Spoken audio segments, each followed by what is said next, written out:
Assalamualaikum warahmatullahi wabarakatuh. Selamat siang, Bapak Sparta. Hari ini kelompok kami akan mempresentasikan tentang Applying Theory to Accounting Regulation. Kelompok kami terdiri dari Eka Setiawati dengan NIM 2020 11056. Medina Maharani dengan NIM 2020121169, dan saya sendiri Andi Audi Nur Alifa dengan NIM 2020121158.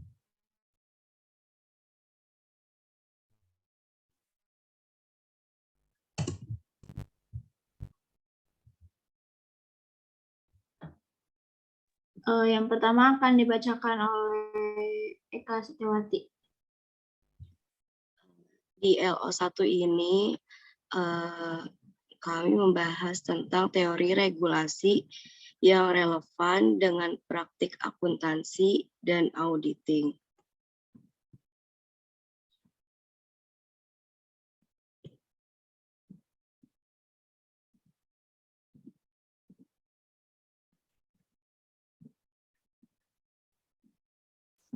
Ahli teori pasar modal menyarankan bahwa manajer memiliki banyak insentif untuk secara sukarela memberikan informasi akuntansi kepada pihak di luar perusahaan, dan untuk informasi yang diverifikasi oleh auditor independen. Pelaporan yaitu menyiapkan, mengaudit, dan menyediakan informasi akuntansi tentang suatu kesatuan. Mereka termasuk yang pertama teori pasar efisien, kedua teori agensi, dan yang ketiga teori regulasi, kepentingan publik, penangkapan regulasi, dan kepentingan pribadi.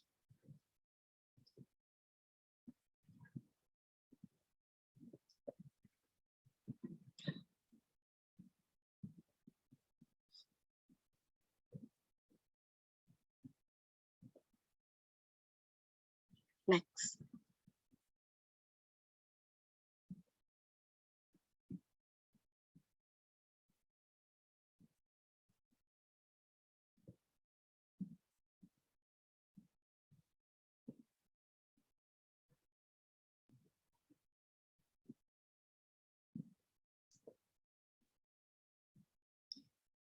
Yang pertama itu ada teori pasar efisien.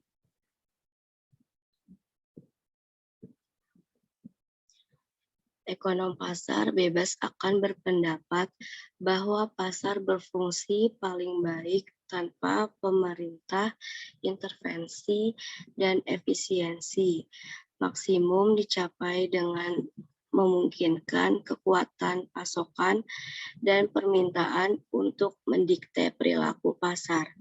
Intervensi pemerintah bertujuan untuk membantu pengembangan pasar dan mendorong pertumbuhan ekonomi. Adil dan pasar yang transparan, di mana terdapat keseimbangan antara peluang peningkatan kekayaan dan perlindungan investor, dianggap penting untuk menarik peserta. Namun demikian, optimal regulasi pasar adalah seni daripada sains.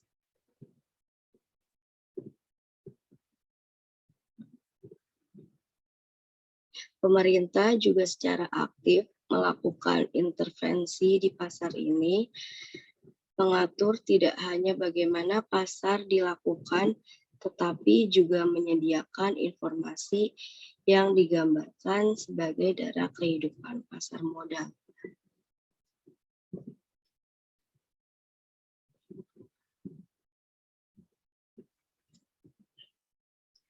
Akuntansi dapat dilihat sebagai industri informasi.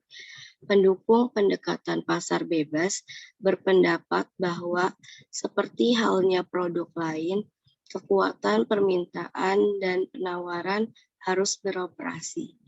Ada permintaan untuk informasi akuntansi oleh pengguna dan pemasok informasi tersebut dari perusahaan dibentuk laporan keuangan. Oleh karena itu, harga keseimbangan secara teoritis dapat ditemukan untuk informasi akuntansi. Misalkan, jenis informasi keuangan baru diminta oleh pengguna dan pemasok adalah bersedia memberikannya dengan harga tertentu.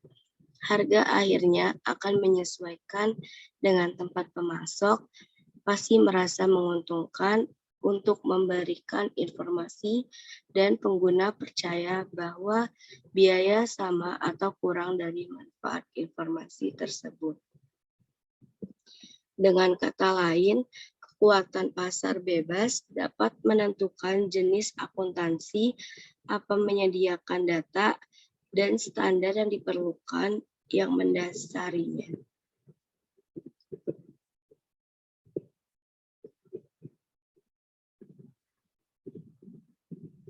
Kritikus terhadap pendekatan pasar bebas mengatakan teori tidak realistis.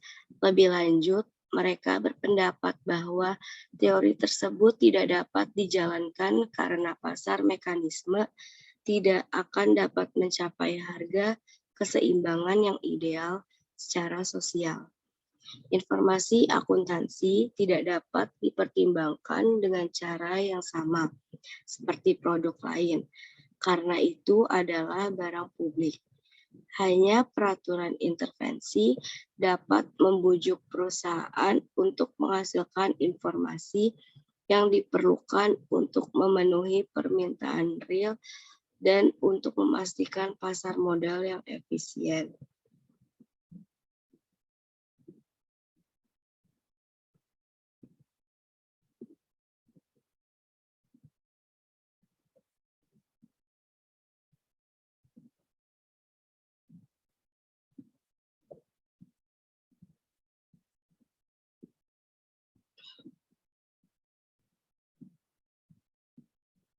Next.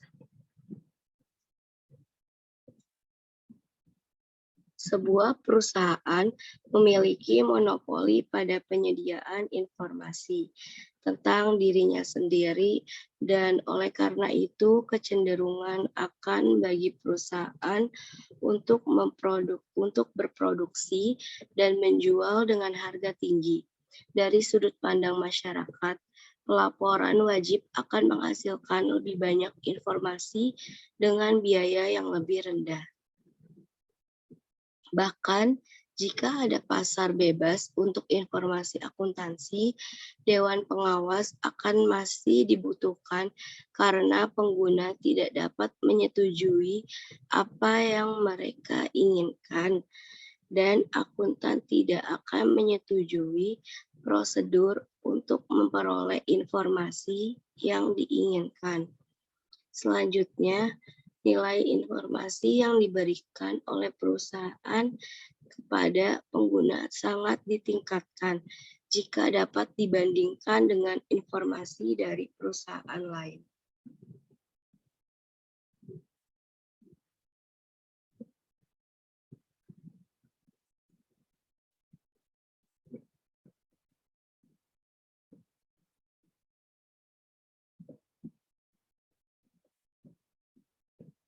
Selanjutnya ada teori agensi.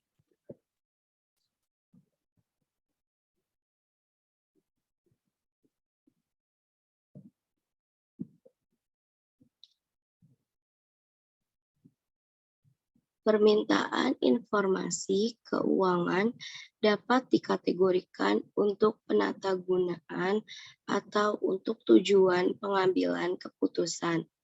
Atkinson dan Feldham menyatakan bahwa teori keagenan mempertimbangkan terutama permintaan penata layanan untuk informasi. Teori berkonsentrasi pada hubungan di mana kesejahteraan satu orang, misalnya pemilik, dipercaya kepada lain, agen, misalnya manajer. Atkinson dan Feltham menjelaskan bahwa permintaan untuk informasi kepengurusan berkaitan dengan keinginan untuk pertama, memotivasi agen. Yang kedua, mendistribusikan risiko secara efisien. Permintaan informasi untuk tujuan pengambilan keputusan berkaitan dengan peran informasi dalam teori keputusan statistik. Informasi berharga jika meningkatkan alokasi sumber daya dan risiko dalam perekonomian. Ini dilakukan dengan mengurangi ketidakpastian.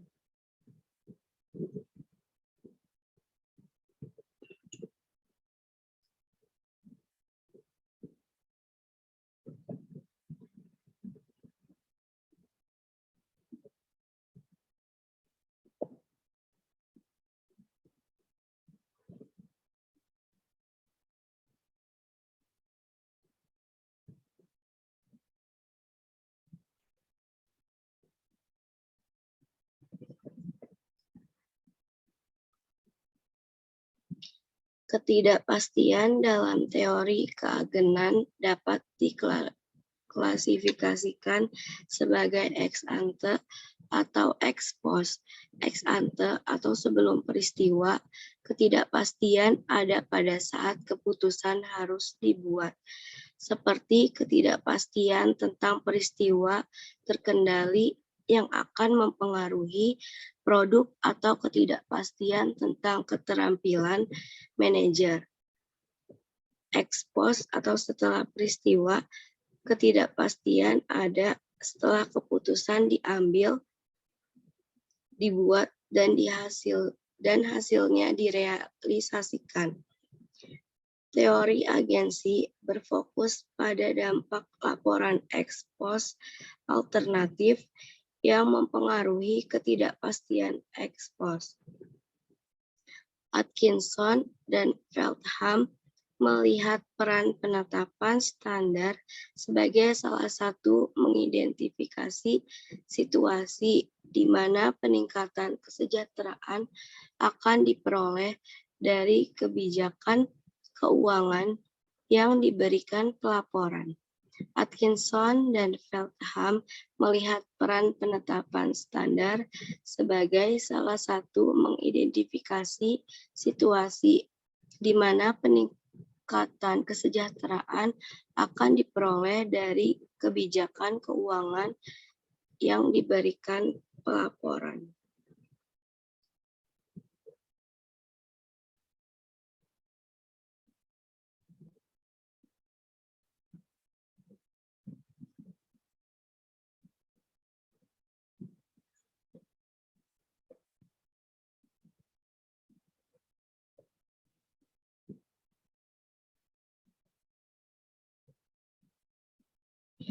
Teori keagenan memberikan kita kerangka kerja untuk mempelajari kontrak antara prinsipal dan agen dan untuk memprediksi konsekuensi ekonomi dari standar. Contohnya bahwa kompensasi manajer dikaitkan dengan laba yang dilaporkan. Atau mereka mungkin memiliki kurang insentif untuk mencapai keuntungan. Dalam situasi ini, salah satu jenis hubungan kontraktual adalah antara pengguna data, akuntansi, dan perusahaan. Jika akuntansi dideregulasi, mekanisme pasar dapat menghasilkan informasi yang cukup dan mencapai titik equilibrium ideal sosial di mana biaya penyediaan informasi sama dengan manfaatnya. Pendukung pandangan ini berpendapat pengungkapan wajib karena itu tidak perlu dan tidak diinginkan, karena pasar kekuatan dapat diandalkan untuk menghasilkan informasi yang diinginkan. Selanjutnya, perusahaan memiliki insentif untuk mengungkapkan informasi secara sukarela, sebagaimana dibuktikan oleh tingkat pengungkapan sukarela oleh perusahaan yang terdaftar.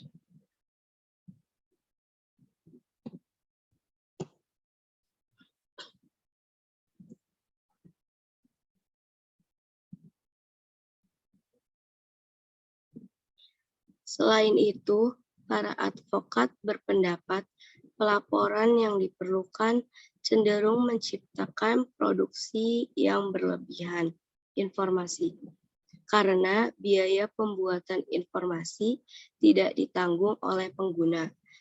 Mereka akan menuntut lebih banyak informasi. Badan otoritatif seperti IASB mungkin disesatkan oleh permintaan berlebihan ini dan akibatnya meresepkan lebih banyak pengungkapan informasi dari yang diperlukan. Ini dapat membuat kelebihan standar yang dimana banyak perusahaan dan akuntan telah mengeluh.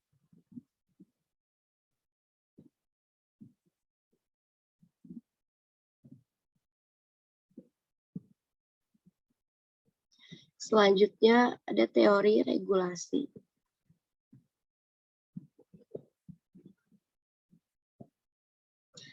Dalam teori regulasi dijelaskan bahwa untuk melindungi kepentingan umum digunakan perekonomian yang terpusat.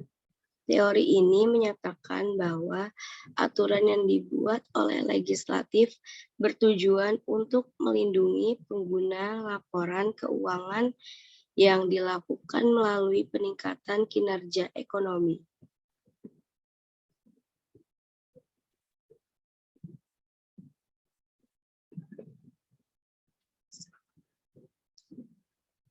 Teori kepentingan umum.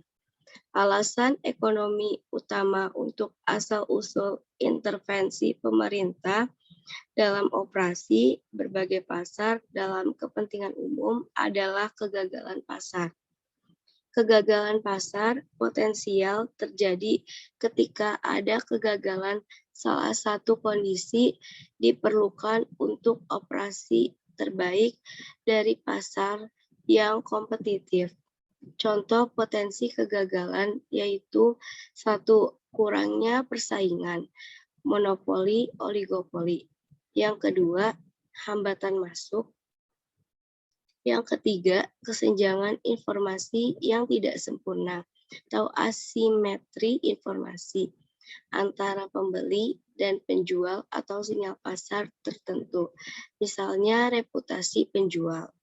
Yang keempat, sifat barang publik dari beberapa produk, misalnya informasi keuangan, di mana penyediaan produk untuk satu individu membuatnya sama dan tanpa biaya tersedia untuk individu lain.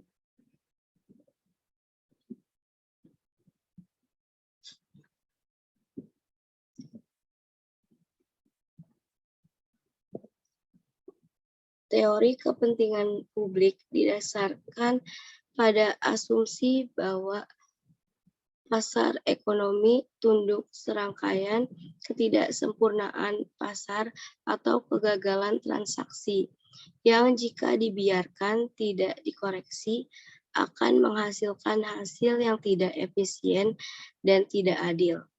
Ini juga didasarkan pada 3 lebih lanjut asumsi bahwa yang pertama, kepentingan konsumen diterjemahkan ke dalam tindakan legislatif melalui operasi dari pasar internal. Yang kedua, ada agen atau politisi wirausaha dan kelompok kepentingan publik yang akan mencari regulasi atas nama kepentingan umum. Dan yang ketiga, pemerintah tidak memiliki peran independen dalam mengembangkan regulasi. Sebaliknya, pejabat pemerintah hanyalah arbiter netral yang melakukan intervensi tanpa biaya dalam pasar atas permintaan agen kepentingan umum.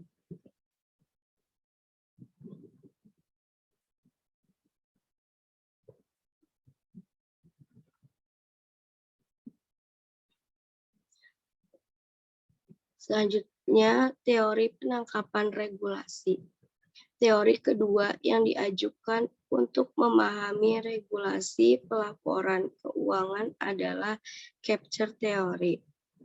Teori ini berpendapat bahwa meskipun tujuan sebenarnya atau asal-usul regulasi adalah untuk melindungi kepentingan umum, tujuan ini tidak tercapai karena dalam proses regulasi yang diatur datang untuk mengontrol atau mendominasi regulator.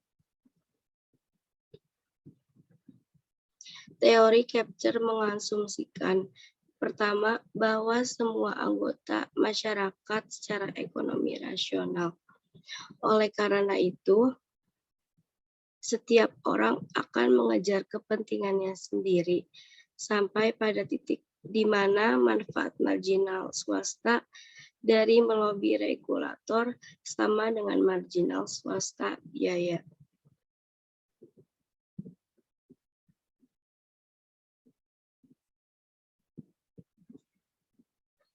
Penangkapan dikatakan terjadi dalam salah satu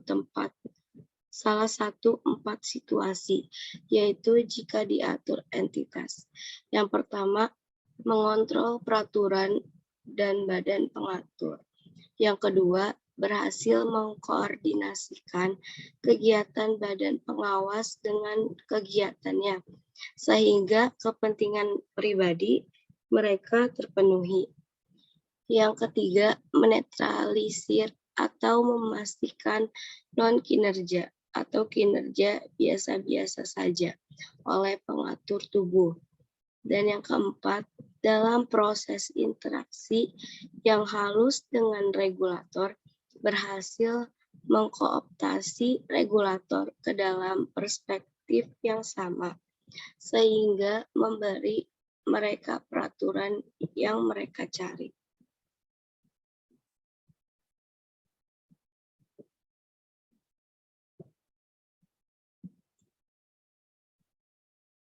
Penangkapan badan pengatur melibatkan penangkapan administrasi, implementasi, dan untuk sebagian besar evaluasi efek dari proses kebijakan dalam setiap regulasi daerah. Telah ditemukan secara khusus diucapkan di mana prasyarat berikut berlaku. Yang pertama, ada sejumlah kecil entitas klien. Yang kedua, individu dalam badan pengatur memiliki kontak reguler dengan perangkat yang sama. Yang ketiga, industri yang diatur mengontrol informasi yang dibutuhkan untuk regulasi. Yang keempat, ada kompleksitas informasi dan produk. Dan yang kelima, badan pengatur memiliki sumber daya yang minimal dibandingkan dengan industrinya mengatur.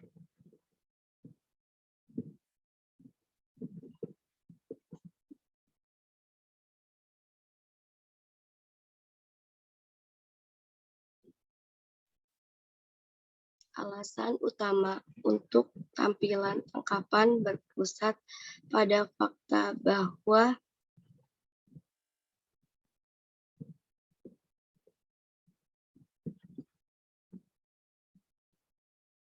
keputusan peraturan biasanya memiliki efek besar pada kepentingan industri yang diatur. Misalnya, izin untuk menjalankan bisnis atau untuk menyediakan produk atau layanan tertentu mungkin diberikan atau ditolak oleh badan pengatur, dan tingkat serta struktur harga yang dikenakan untuk output industri dapat ditentukan oleh undang-undang. Teori penangkapan peraturan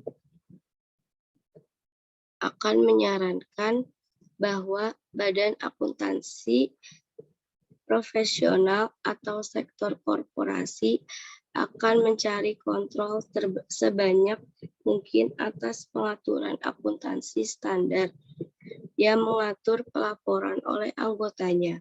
Ini melibatkan kontrol formasi atas penetapan standar, representasi pada badan penetapan standar yang relevan atau signifikan pengaruh atas keputusan yang dibuat oleh badan penetapan standar yang relevan. Next.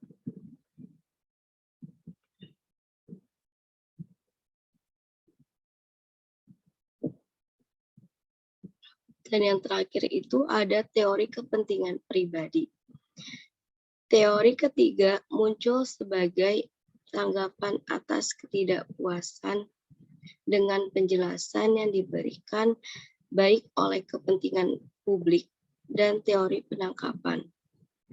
Asumsi dari teori-teori tersebut, peraturan itu muncul sebagai akibat dari tanggapan pemerintah terhadap masyarakat, tuntutan untuk memperbaiki praktik yang tidak efisien atau tidak adil oleh individu dan organisasi, ditentang keras pada tahun 1971 oleh George Stigler. Tema dasar dari karya Stigler tantangannya adalah bahwa pemerintah memiliki satu sumber daya yang tidak dibagi bahkan dengan yang terkuat dari warganya. Kekuatan untuk memaksa. Kekuatan untuk memaksa ini adalah potensi sumber daya atau ancaman bagi setiap perusahaan bisnis yang dengan kekuatannya melarang atau memaksa untuk menyediakan atau menarik pajak dan subsidi. Pemerintah dapat dan tidak selektif membantu atau merugikan banyak bisnis. Stigler berpendapat bahwa aktivitas regulasi mencerminkan kekuatan kepentingan politik relatif kelompok. Interaksi mereka dengan politisi yang bukan arbiter netral seperti di masyarakat, teori minat dan penangkapan, tetapi lebih tepatnya seperti eksekutif, bisnis, atau konsumen, dan dengan demikian secara rasional mementingkan diri sendiri.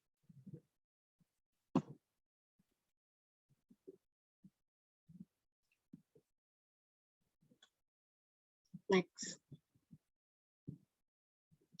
Kepala ahli teori kepentingan pribadi percaya bahwa ada pasar untuk regulasi yang serupa kekuatan penawaran dan permintaan yang beroperasi seperti di pasar modal. Dalam politik ini, pasar ada banyak penawaran. Namun, hanya satu grup yang akan berhasil, dan itu adalah kelompok yang membuat tawaran tertinggi. Dalam pandangan ini, kelompok produsen paling sering menawarkan tertinggi dan dengan demikian dapat menggunakan kekuatan pemerintah untuk kepentingan mereka sendiri. Keuntungan karena dua alasan. Sebaliknya, kelompok yang jauh lebih besar tetapi lebih tersebar seperti konsumen dan publik, kelompok kepentingan terbatas dalam kemampuan mereka untuk membuat penawaran yang efektif karena dua hal utama faktor biaya.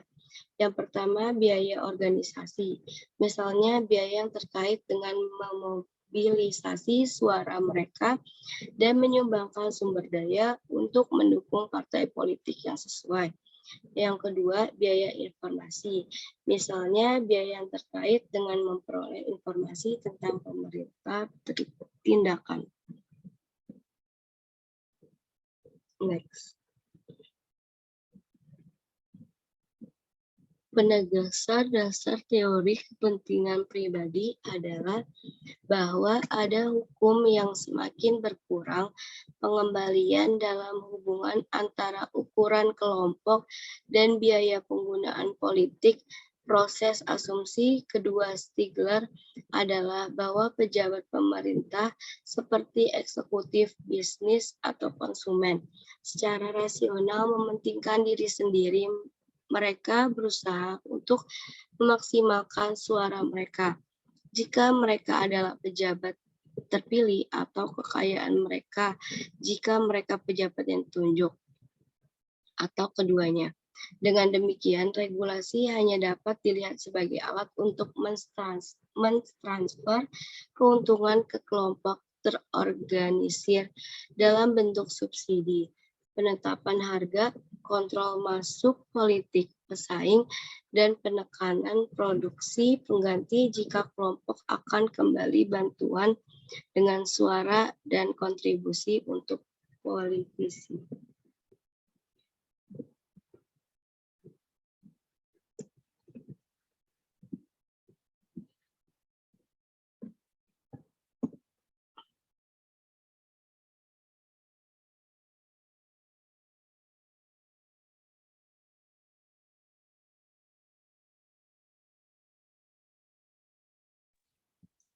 Yang selanjutnya saya akan mempresentasikan tentang kerangka regulasi untuk laporan keuangan. Next. Jadi pengertian regulasi akuntansi. Yang pertama itu regulasi akuntansi itu merupakan respon terhadap tuntutan publik yang untuk mengoreksi kegagalan pasar atau yang bisa disebut market failure. Regulator diasumsikan berpihak kepada kepentingan publik dan kepentingan pribadi. Dan dalam teori regulasi, di sini dijelaskan bahwa untuk melindungi kepentingan umum digunakan perekonomian yang terpusat. Teori ini menyatakan bahwa aturan yang dibuat oleh legislatif bertujuan untuk melindungi pengguna laporan keuangan yang dilakukan melalui peningkatan kinerja ekonomi. Next.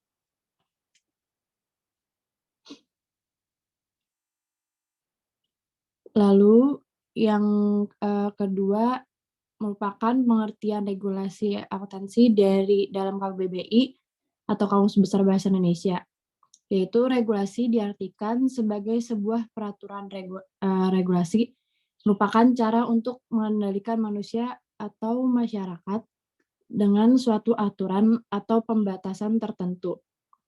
Dan penerapan regulasi biasanya dilakukan dengan berbagai macam bentuk, yaitu ada pembatasan hukum yang diberikan oleh pemerintah, regulasi oleh suatu perusahaan, dan sebagainya. Jadi alasan utama dalam hal regulasi itu adalah untuk melindungi individu yang dalam hal kerugian informasi.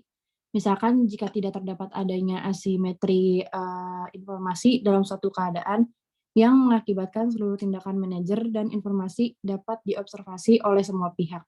Jadi sehingga akibatnya tuh tidak ada kebutuhan untuk melindungi individu dari konsekuensi pada kerugian informasi. Dan dalam teori regulasi dijelaskan bahwa untuk melindungi kepentingan umum digunakan perekonomian yang terpusat. Jadi teori ini tuh menyatakan bahwa aturan yang dibuat oleh legislatif bertujuan untuk melindungi pengguna laporan keuangan yang dilakukan melalui peningkatan kinerja ekonomi. Regulasi itu dibentuk terkait beberapa kepentingan. Dan dari beberapa kepentingan yang ada memiliki keterkaitan dengan konsekuensi yang akan diterima pengguna atas suatu regulasi yang dibentuk. Yang kemudian regulasi akuntansi terdapat IFRS. IFRS adalah standar akuntansi global yang diciptakan dengan tujuan untuk dapat memenuhi setiap kebutuhan dari para penggunanya melalui 13 regulasi yang dibentuk.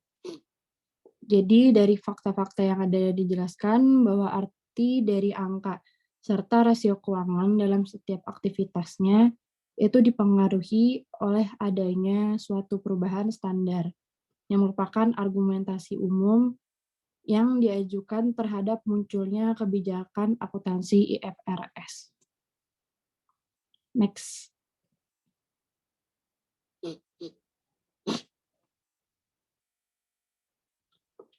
Kemudian ada kerangka kerja regulasi untuk pelaporan keuangan.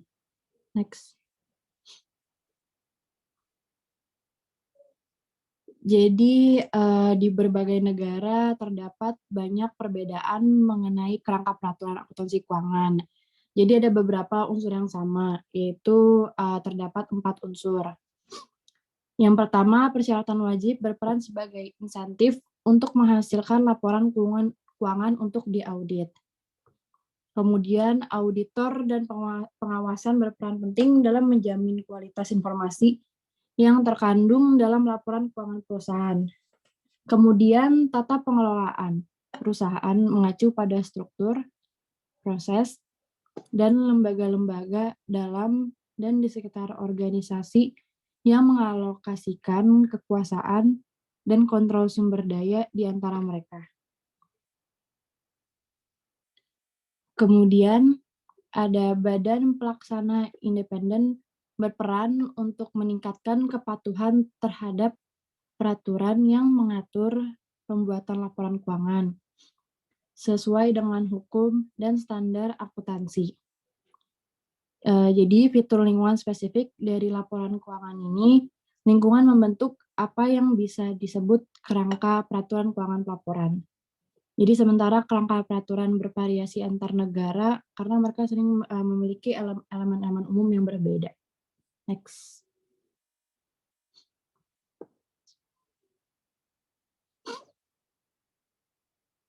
Seperti yang dijelaskan sebelumnya, elemen-elemen untuk memberikan gambaran umum tentang kerangka peraturan untuk pelaporan keuangan, yaitu kerangka peraturan performa, dan untuk mendemonstrasikan bagaimana elemen kerangka peraturan mempengaruhi keluaran dari proses pelaporan keuangan laporan keuangan.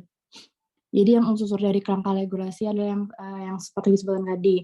Yang pertama ada persyaratan hukum, lalu yang kedua tata kelola perusahaan, ketiga auditor dan pengawasan, dan yang terakhir ada lembaga penegak independen.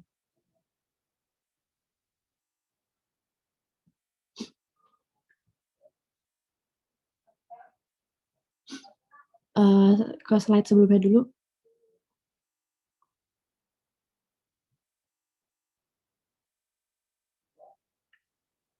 Ini saja. Belum. Nah. Persyaratan hukum. Kunci dalam produksi laporan keuangan adalah direktur perusahaan dan eksekutif dan manajer mereka.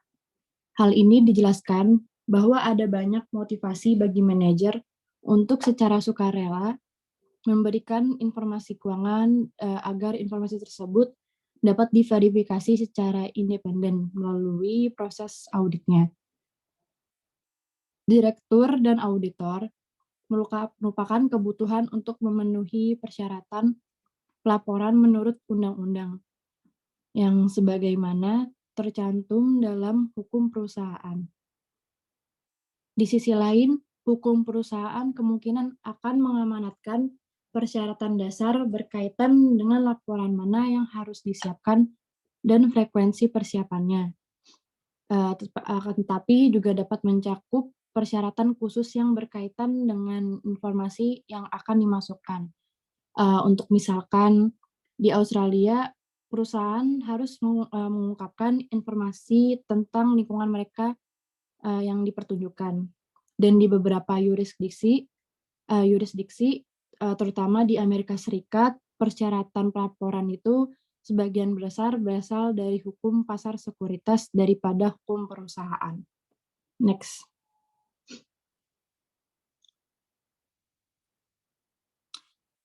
Oh ya, dan tadi contoh lainnya itu perusahaan yang terdaftar di Uni Eropa itu yang menyiapkan keuangan konsolidasi, pernyataan diwajibkan oleh hukum untuk menggunakan standar IASB yang diadopsi oleh Uni Eropa. Kayak di Australia, hukum perusahaan itu mengharuskan semua entitas pelaporan untuk mengikuti berbasis IASB yang disahkan secara hukum standar akuntansi. Jadi hukum perusahaan pada gilirannya itu merupakan bagian dari sistem hukum yang lebih luas, yang mungkin mencakup cara memantau kepatuhan terhadap persyaratan undang-undang.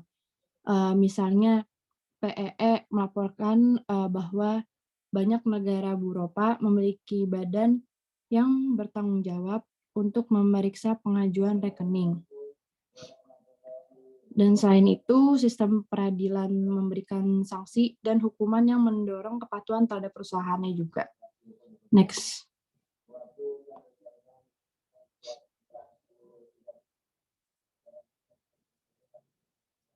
Yang selanjutnya tata kelola perusahaan. Pandangan luas tentang tata kelola perusahaan dan menyatakan bahwa mengacu pada struktur, proses dan institusi di dalam dan di sekitar organisasi yang mengalokasikan kekuasaan dan kontrol sumber daya di antara peserta. Perusahaan praktik tata kelola berasal dari undang-undang yang mengharuskan direktur untuk bertindakan sehubungan dengan manajemen untuk perusahaan mereka.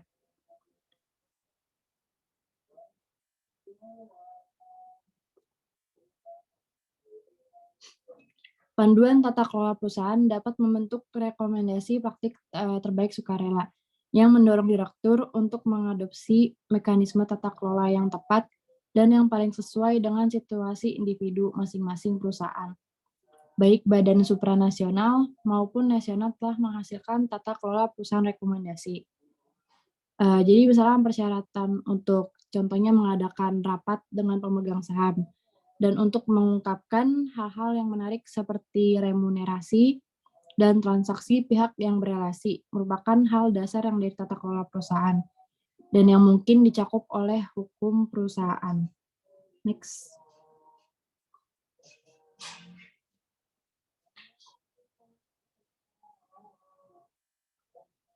Pedoman Federasi Akuntan Internasional atau yang disingkat IFAK merupakan contoh kode tata kelola perusahaan dan merupakan contoh dari persyaratan tata kelola yang berkaitan dengan keuangan pelaporan yang dapat ditegakkan oleh bursa efek atau badan pemerintah yang bertanggung jawab untuk penegakan persyaratan pelaporan keuangan.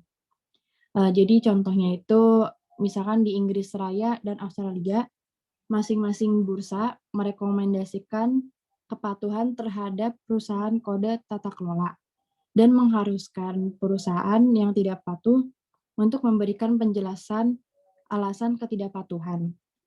Yang disebut aturan jika tidak, mengapa tidak. Arahan UE atau Uni Eropa tentang tata kelola perusahaan dapat ditegakkan melalui sistem hukum negara-negara anggota. Next.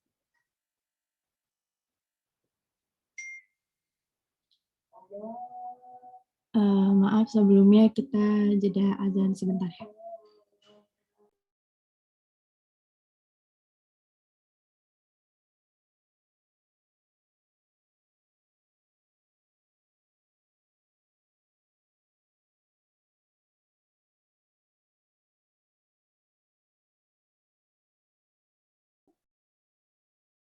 Mohon izin, gue mau ke kamar mandi dulu ya.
Oke, apa Audi bisa dilanjut? Audi udah balik belum?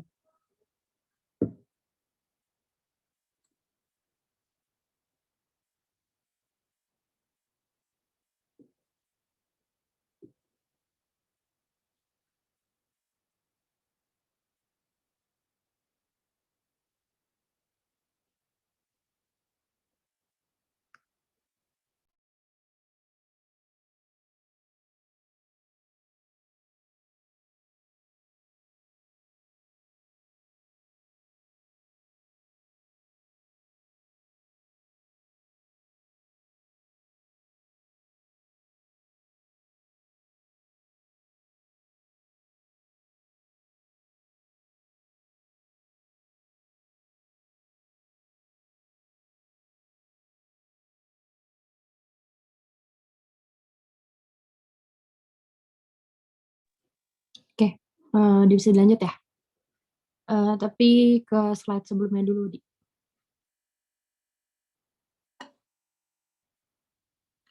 Oke, yang selanjutnya itu ada auditor dan pengawasan. Auditor merupakan profesi seseorang yang berfokus kepada kegiatan auditing. Auditor biasa bekerja untuk mengaudit berbagai laporan yang berkaitan dengan keuangan dari suatu lembaga, instansi, atau perusahaan. Pemeriksaan atas kewajaran suatu laporan keuangan merupakan tanggung jawab seorang auditor. Dan auditor juga harus memeriksa apakah setiap laporan tersebut telah sesuai dengan prinsip-prinsip akuntansi atau tidak. Dan auditor itu melakukan fungsi yang sangat penting dalam memberikan jaminan tentang kualitas informasi yang diberikan oleh perusahaan dalam laporan keuangannya. Jadi sangat umum untuk profesi audit diatur dalam beberapa cara. Paling dasar itu dalam bentuk pengaturan profesi adalah pembatasan keanggotaan pada orang-orang tertentu yang kualifikasi dan pengalamannya membutuhkan pendaftaran untuk berlatih. Bentuk lain dari peraturan ini melibatkan persyaratan keanggotaan badan profesional dan komitmen untuk sebuah kode etik. Jadi badan profesional itu juga dapat memberikan sanksi kepada anggota yang melanggar aturannya.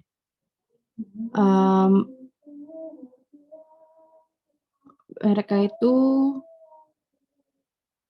maaf sebentar. Next dulu deh, next.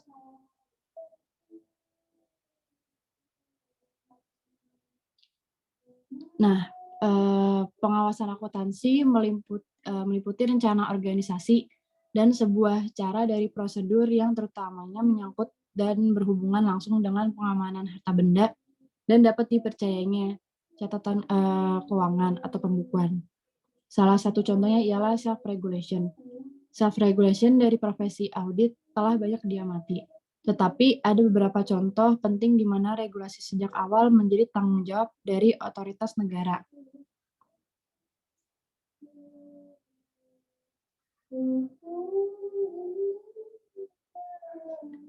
Misalnya di Prancis dan Italia, peraturan auditor adalah tanggung jawab masing-masing badan penegakan independen. Kayak Regulator Pasar, Autorit de Marchés Financiers atau AMF. Di Prancis sebagai Dan Commission Nationale per la Société et la Bourse atau Consob di Italia. Jadi bentuk lain dari peraturan ini melibatkan persyaratan keanggotaan badan profesional dan komitmen untuk sebuah kode etik. Badan profesional juga dapat memberikan sanksi kepada anggota yang melanggar aturan mereka. Banyak dari bentuk peraturan ini dipaksakan sendiri. Karena suatu profesi itu mungkin setuju untuk mengikuti seperangkat aturan untuk mempertahankan posisi istimewanya dan untuk melindungi haknya sebagai praktek sebagai profesi. Misalkan kayak regulasi mandiri akuntansi sektor swasta profesi merupakan bentuk awal dari pengawasan auditor. Dan di dahulu badan profesional memiliki peran pengawasan profesi dengan serius dan mencurahkan sumber daya yang cukup besar untuk mengembangkan standar perilaku profesional di tingkat nasional dan internasional. Dan seperti contoh tadi, kalau dalam kasus AMF, organisasi pendahulu COB atau Commission des Operations de Bourse regulator bekerjasama dengan Compagnie Nationale de Commissaires aux Comptes atau CNCC, badan yang mewakili profesi audit dalam proses melakukan pengawasan dari kegiatan auditor. Next.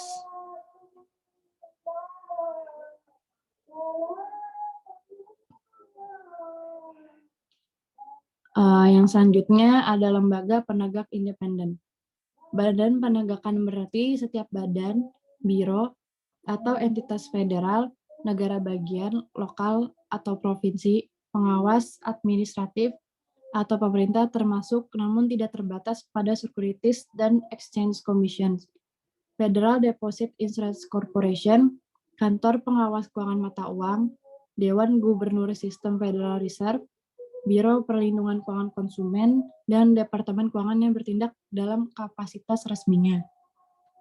Jadi Badan Penegak Independen bagiannya dari keseluruhan sistem untuk penegakan persyaratan laporan keuangan.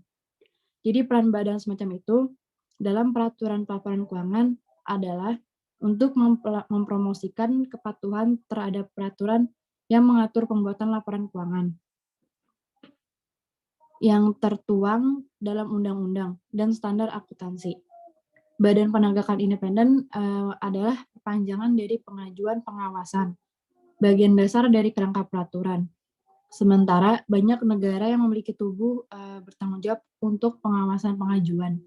Mendirikan Badan Penegakan Independen adalah peristiwa yang lebih baru yang terkait dengan adopsi IRS pada tahun 2005. Next.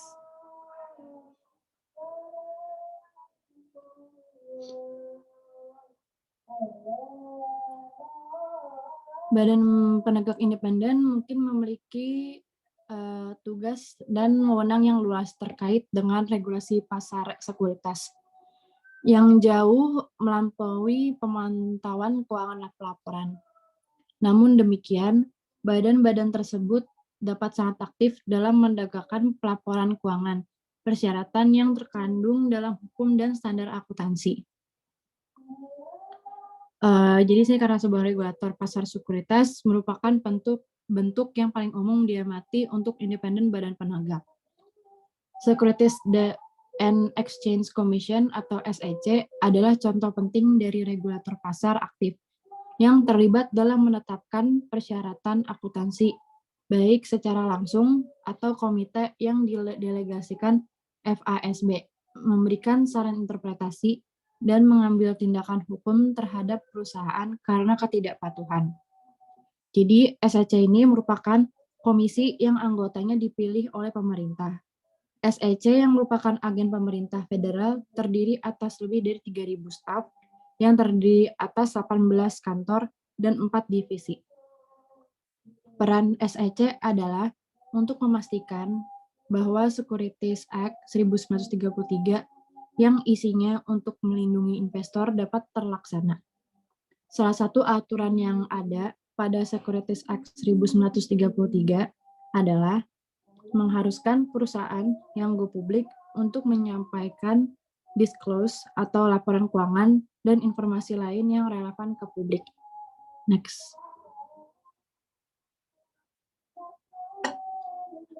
Materi selanjutnya akan dibacakan oleh Audi.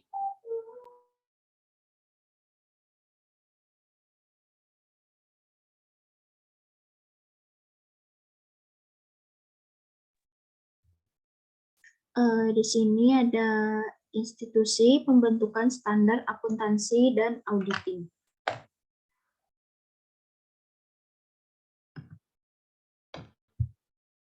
Yang pertama itu ada latar belakang.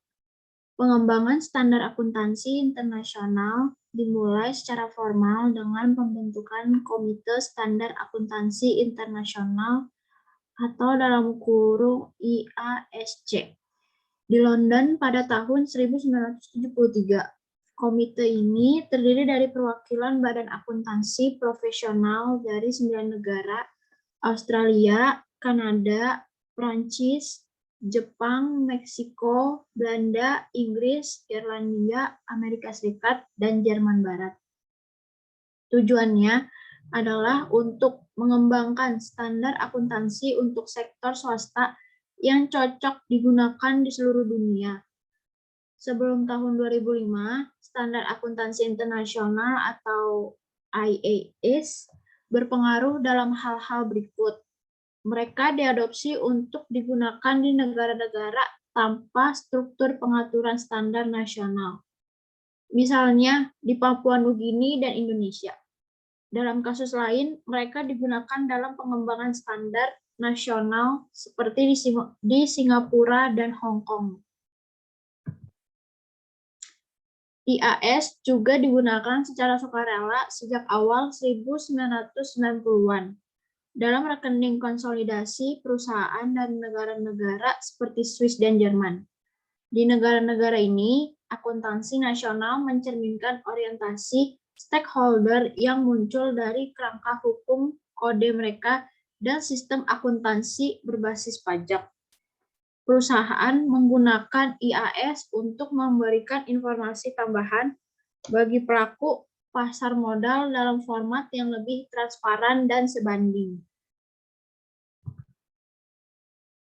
Anggota ISAC berasal dari negara-negara dengan berbagai praktik akuntansi dan pendekatan yang berbeda untuk menetapkan standar akuntansi. Standar IASC awal sering memungkinkan pilihan kebijakan akuntansi untuk menyertakan preferensi berbagai negara anggota. Selama akhir 1380-an, IASC mulai bekerja pada proyek perbaikan untuk meningkatkan kualitas IASC dan menghapus banyak perawatan opsional.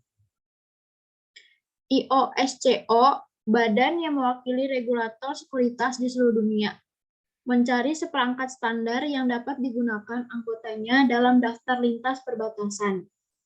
Standar yang direvisi didukung oleh IOSCO pada tahun 2000. Meskipun dengan ketentuan bahwa negara anggota dapat menambahkan persyaratan lebih lanjut, ketentuan terakhir mencerminkan posisi regulator pasar di Amerika Serikat, SEC. Ini tidak bermaksud untuk menghapus persyaratan rekonsiliasi GAAP-AS untuk perusahaan yang menggunakan standar IASC dan terdaftar di Bursa Amerika yang lebih diatur, seperti NYSE, NASDAQ, dan AMEX. Meskipun penggunaan IAS di seluruh dunia meningkat, penerimaan lebih lanjut dibatasi oleh fakta bahwa IASC bukanlah papan pengaturan standar independen. Akibatnya, direstrukturisasi pada tahun 2001 untuk membentuk International Accounting Standards Board atau yang disebut dengan IASB. Sebuah badan independen berdasarkan struktur Financial Accounting Standard Boards atau FASB di Amerika Serikat. Dewan ini terdiri dari 14 anggota penuh waktu, dipilih untuk keahlian dan pengalaman mereka dalam akuntansi profesional dan pengaturan standar. Didukung oleh staf teknis khusus yang berlokasi di London. Pembentukan IASB melihat pembubaran G4+1, badan yang terdiri dari sektor independen dari Australia, Kanada, Selandia Baru, Inggris, Amerika Serikat, dan IASC, yang menjadi berpengaruh dalam mengembangkan interstandar nasional. IASB memiliki tanggung jawab untuk memperbarui IAS yang ada yang masih menggunakan label IAS dan memproduksi International Financial Reporting Standard atau IFRS. Pentingnya aktivitas IASB meningkatkan secara dramatis dengan keputusan pada tahun 2002 oleh Komisi Eropa, yaitu EC, untuk mengadopsi standar IASB pada tahun 2005. BC mengumumkan bahwa semua perusahaan terdaftar di negara-negara anggota Uni Eropa atau UE akan menyiapkan rekening konsolidasi berdasarkan standar IASB. Perubahan mendasar ini merupakan langkah penting untuk mempromosikan produksi informasi keuangan yang lebih transparan dan sebanding oleh perusahaan-perusahaan yang terdaftar. Hal ini didorong oleh tujuan untuk mengembangkan pasar modal tunggal di Eropa. Keputusan tersebut mendorong aktivitas di IASB dan negara-negara anggota Haji pertama IASB diharuskan memproduksi platform standar yang stabil pada 1 Maret 2004 untuk ditinjau oleh Komite Regulasi Akuntansi ARC-EC. Komite akan merekomendasikan kepada EC apakah standar harus didukung untuk digunakan di negara-negara Uni Eropa. Dengan demikian, IASB memiliki beban kerja yang berat dan jadwal yang ketat karena berusaha untuk menyelesaikan standar, termasuk proyek yang menuntut dan kontroversial seperti akuntansi untuk instrumen keuangan. Kedua, setiap negara anggota Uni Eropa harus mempersiapkan adopsi standar internasional dengan mempertimbangkan bagaimana pelaporan IFRS akan terintegrasi dengan pelaporan nasional. Yang ketiga, profesi akuntansi termasuk auditor eksternal dan akuntan publik harus mempersiapkan adopsi IFRS. Ini melibatkan pelatihan teknis untuk memperkenalkan diri dengan standar yang dalam beberapa kasus sangat berbeda dengan GAAP nasional yang ada. Perusahaan juga menghadapi banyak tantangan. Personil harus secara teknis mahir dalam standar dan perusahaan harus merevisi sistem akuntansi untuk mencatat informasi yang dibutuhkan oleh rezim baru. Selain itu, mereka harus berkomunikasi dengan para pemangku kepentingan seperti investor dan pemodal tentang bagaimana adopsi IFRS akan berdampak pada laporan keuangan mereka. Di sini ada program konvergensi IASB dan FASB.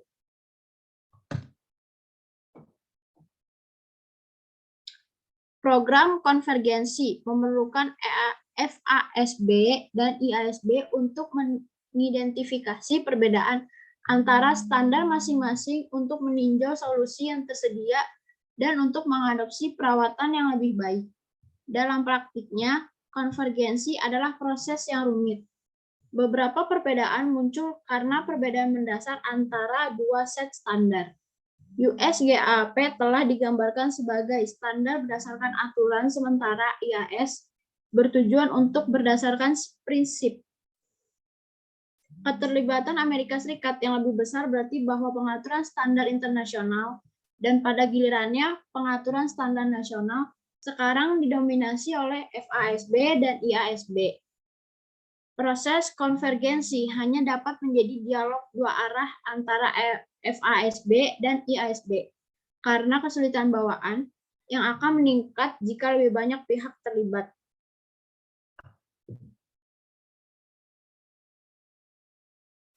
Setter standar penghubung saat ini adalah Badan Pengaturan Standar Nasional dari Australia, Prancis, Jerman, Jepang, Selandia Baru, Inggris, dan Amerika. Mereka berpartisipasi dalam pekerjaan IASB melalui proyek penelitian, tim proyek, dan proyek bersama. IASB bergantung pada kontribusi setter standar nasional, namun tidak jelas sejauh mana badan-badan ini akan mempengaruhi keputusan akhir IASB. Sejak tahun 2005, badan-badan dari UE seperti Standar Nasional, Papan Pengaturan, dan IFRAG telah menjadi lebih vokal dalam proses pengembangan standar akuntansi. ASB mungkin melihat dirinya sebagai setter standar global, tetapi bagi Uni Eropa itu adalah setter standar lingkungan lokal mereka. Mengingat bahwa standar memiliki konsekuensi ekonomi, ada perdebatan sengit di Eropa tentang isi standar IASB dan arah pengaturan standar. Standar akuntansi untuk sektor publik. Seperti disebutkan di atas, IASB menetapkan standar untuk sektor swasta. Standar yang berbeda dapat berlaku untuk sektor publik, mengingat entitas sektor publik mungkin memiliki tujuan yang berbeda dan kepentingan yang berbeda dibandingkan dengan entitas sektor swasta. Setiap negara harus memutuskan sejauh mana standar IASB akan diikuti oleh entitas sektor publik. Di Australia dan Selandia Baru, Pendekatan untuk saat ini adalah untuk mengajar satu persatu set standar akuntansi. Cocok untuk entitas sektor publik dan swasta. Standar tersebut digambarkan sebagai standar netral sektor. Di Australia, ASB memiliki sejumlah fungsi seperti dijelaskan di bawah ini oleh ketua saat itu, yaitu Profesor David Boymall. Yang pertama itu menghasilkan standar akuntansi untuk diikuti oleh entitas pelaporan. Yang kedua, menghasilkan standar akuntansi untuk sektor publik dan sektor non-profit. Yang ketiga, berpartisipasi aktif dalam pengembangan standar internasional. Yang keempat, memberikan interpretasi standar akuntansi untuk memastikan perbandingan laporan keuangan oleh entitas pelaporan Australia. Yang kelima, memberikan dukungan teknis kepada perwakilan Australia di komite internasional seperti IPS-ASB dan SAC7. Yang terakhir, menghasilkan standar untuk sektor swasta dan entitas non-profit adalah fungsi papan kunci. Selain itu, Dewan mencatat bahwa itu mendukung kerja International Public Sector Accounting Standards Board atau IPS-ASB. Sebuah komite Federasi Akuntansi Internasional atau IFAC.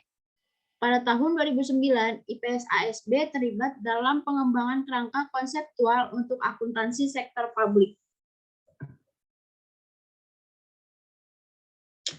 Di sini ada standar audit internasional. Sejak berlakunya Undang-Undang Sarbanes-Oxley 2002, tinjauan terhadap perusahaan audit di AS telah dilakukan oleh Badan Pemerintah, Badan Akuntansi dan Pengawasan Perusahaan Publik atau PCAOB. PCAOB juga bertanggung jawab untuk menetapkan standar untuk audit perusahaan publik. Di Australia, standar audit memiliki dukungan hukum melalui korporasi. Undang-Undang 2001 sejak 1 Juli 2006 setelah bagian dari CLERP 9. Meskipun standar audit sekarang ditetapkan oleh badan pemerintah, fokus awal lebih pada penulisan ulang standar untuk memungkinkan mereka dimasukkan ke dalam undang-undang daripada perubahan konten mereka. International Standards on Auditing atau ISA dikembangkan oleh International Auditing and Assurance Standards Board atau IAASB. Di Australia, Auditing and Assurance Standard Board yaitu AUASB menulis ulang set standar profesional sebelumnya dan diarahkan untuk menggunakan ISA sebagai basis untuk mengembangkan standar Australia baru dengan amandemen yang diperlukan. IAASB beroperasi di bawah naungan IFAC. Anggota IFAC adalah organisasi akuntansi dan sebagian besar anggota IASB telah mempraktikkan auditor.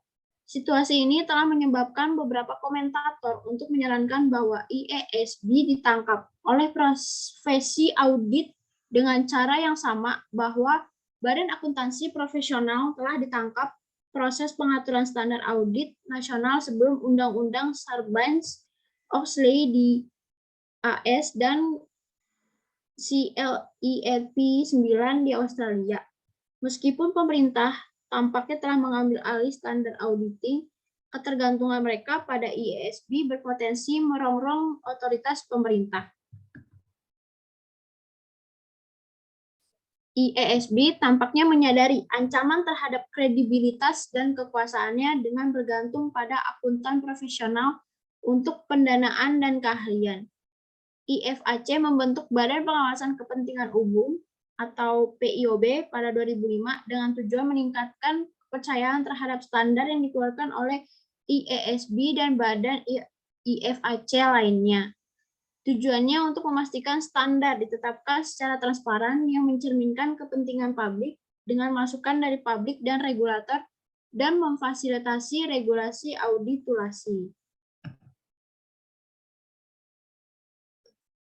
Keberhasilan IASB di masa depan bergantung pada keberhasilan penegakan standar audit dan mempertahankan kepercayaan berbagai pemangku kepentingan. Pemerintah tampaknya percaya bahwa standar akuntansi dan audit penting, dan mereka memiliki beberapa dukungan dari penelitian untuk pandangan mereka.